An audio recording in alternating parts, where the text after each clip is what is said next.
Hey guys, welcome back to our YouTube channel. This is Sujit here from Benzene, and in this video today, I'm going to give a few tips on how to configure your Kanban board or active sprint board in Jira to use it effectively. So let's start.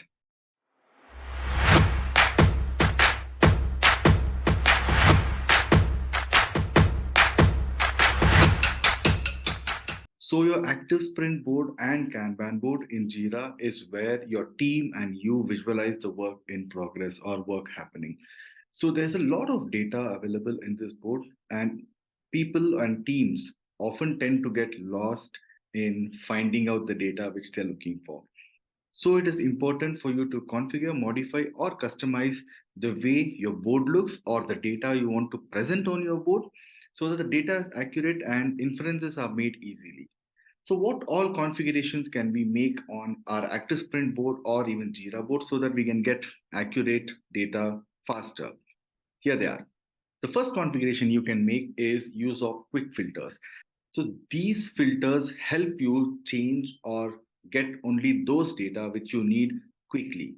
And Jira allows you to add any number of quick filters on your active sprint board.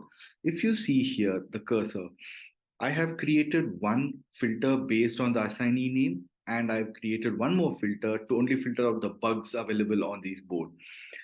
So configure your quick filters by going to the board settings, and on the left hand panel you will see quick filters. Click on that and use your JQL query and whatever filter you want to create it.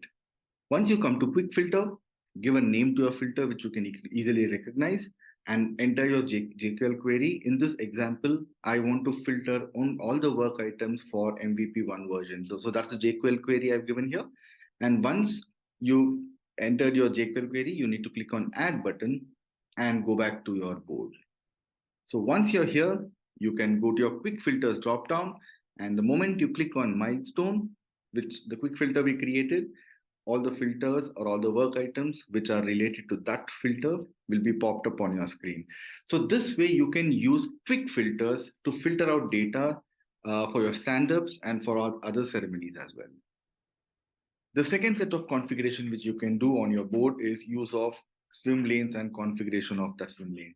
Swim lanes are used usually to group certain set of tickets based on your need. For example, on this board, the swim lane you see is grouped based on user stories. All work items related to one user story is under that swim lane.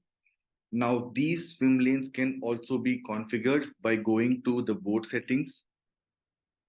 Once you come here on the left-hand navigation panel, you will find swim lanes. When you click on the swim lanes, you will get a drop down. So these are all the options which you have based on which you can configure your swim lane. For example, if I want to group all my work items based on epics, I just have to click on epics and go back to the board. What happens here is the tickets or the work items are all grouped based on the epics. For example, feature 2 here is an epic in the sample project, and all these work items are related to that. So this way, you can also group your work items for easy tracking and for better visualization. The third configuration which you can do on your active sprint board or Kanban board is what data you want to see on each of the card. Now, all the work items on these boards are represented by a card, and the data, the layout of what you want to see on each card is something which you can also configure. Again, go to the board settings, and on the left-hand panel, you will find card layout. Now, there are a few default data of each work item which populates by itself, but there are a few which you can also configure. As of now, I have configured story point estimate, assignee, and due dates to be shown on each card in the active sprint board. To add a new field, all you have to do is click on the drop down and select the field you want to display. For example, I'm going to use components. And if the moment I click on add and go back to the board, I will be able to see that field being displayed on all the cards in the active sprint board. Design here is one of the components which I've added in the sample project. And now that we've configured that in our card layout, it is shown here. So this way you can add all the vital details or data you want to display on your board, which makes easy for decision making and data interpretation. So these are the three important tips which I wanted to share with everyone.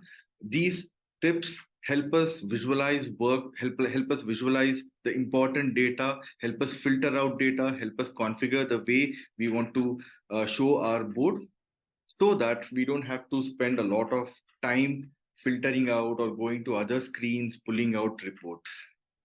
So that's it in this video. Thank you so much for watching this video. I hope it helped.